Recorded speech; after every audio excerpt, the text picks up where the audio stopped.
Michelle and I'm Jenaline. Kami po ang staff dito sa information ng Pelis Resort. Dito po sa Pelis Resort ay nag-o-offer po kami ng day and night swimming. At ang una po natin pag-uusapan ay ang entrance fee. Ang aming pong daytime swimming ay nagkakahalaga ng 70 pesos sa adult and 50 pesos naman po sa kids and senior. At ang aming pong night swimming ay nagkakahalaga ng 120 pesos sa adult and 80 pesos naman po sa kids and senior. At ang susunod po nating pag-uusapan ay ang operation time.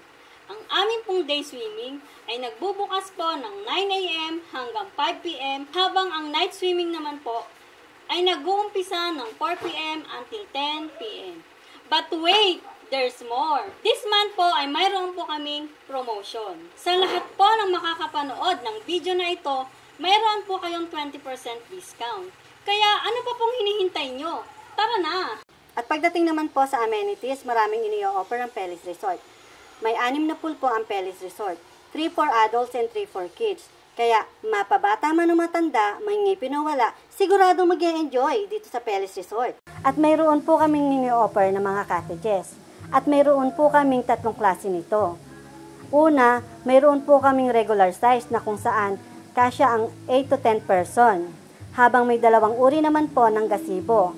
Ang una po ay kasya ang 15 to 20 person, habang ang isa naman ay kasya ang 20 to 30 person. Kaya kahit gaano pa po kayo karami, ay kayang-kaya po kayong i-accommodate ng Pelis Resort. At mayroon din po kaming clubhouse na kung saan ay maaari kayong makabili ng snack at inumin. Mayroon din po kaming videoke na pwede nyong hulugan kung nais nyong kumanta.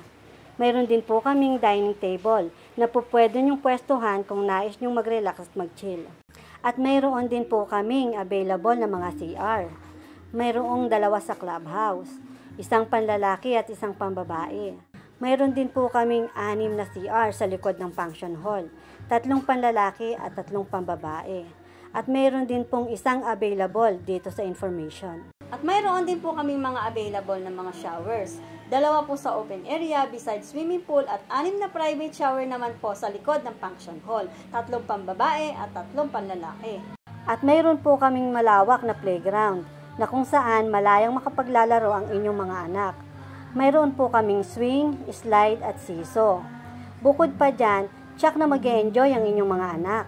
Dahil meron po tayong portrait stage na kung saan maaari silang magpa-picture na para silang nasa farm. Maaari din silang magpa-picture na para silang may pakpak ng butterfly. Sa mga couple naman po ay pwede silang magpa-picture na para silang nasa Hawaii. At mayroon din po kaming portrait stage para sa mga birthday celebrant. At para naman po sa mahiling mag-adventure, may ino-offer po na ATV ang Pelis Resort. At sa halagang 150 pesos, ay ma-e-enjoy mo na ang pagdadrive ng ATV. Pwede kang mag-on-road na kung saan ma-e-enjoy mo na ang bilis o speed ng ATV. At ang pinaka-exciting part ay pwede kang mag-off-road na kung saan ay matitrill ka talaga sa mga obstacle na iyong dadaanan. At para naman po sa gustong mag-overnight stay dito sa Pelis Resort, ay may ino-offer po kami na rest house. At mayroon po itong 2 rooms, 1 CR, kitchen, dining area, sala at terrace. At para naman po sa mga kababayan natin na gustong mag-relax at naghahanap ng resort na may rest house, na perfect for friends and family bonding, ay available po ang Pelis Resort. At mayroon naman po kaming ino-offer na open and closed function hall na pwede nyong gamitin sa lahat ng event. Mapa-birthday, binyag, kasal, reunion, at kahit anong klaseng okasyon. At mayroon po kaming 2 klase ng function hall. Ang open area po ay kayang mag-accommodate ng 100 to 120 katao. Habang ang private function hall naman po ay kayang mag-accommodate ng 120 to 150 katao. At bukod po dyan, ay nagbebenta rin po kami ng mga bahay kubo. Kaya sa mga kababayan po namin na naghahanap ng bahay kubo na pwedeng ilagay sa farm, sa bakuran na pwedeng tulugan, ay available po ito dito sa Pelis Resort. At para naman po sa magpupunta dito sa Pelis Resort na may mga sasakyan, mapamotor o kotse man yan, ay wag po kayong mag-alala dahil mayroon po tayong malawak na parking area. Kaya ano pang hinihintay nyo? Tara na!